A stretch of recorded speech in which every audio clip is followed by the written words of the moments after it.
nagate nakune minakashwa miswabig mi kay mahang azung zalin nakarwa azung zal nakahupe Tangkal takan kyuk zong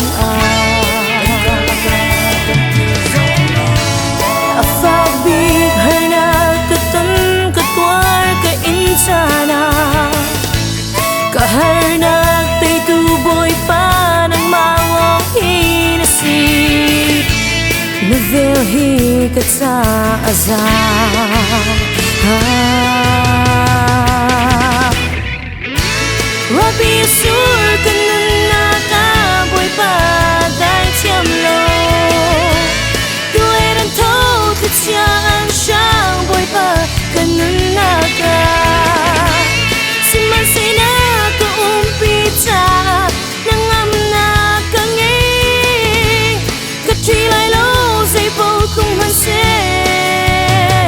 Tiyak boy na si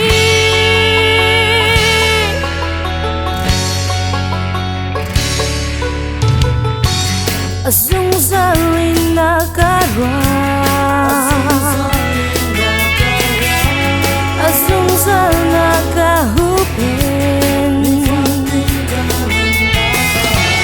Tangkal takan kyuk zong afak big harna katun katwar ka insana kaharna tay tuboy pa ng malong inasi navelhi kat sa azar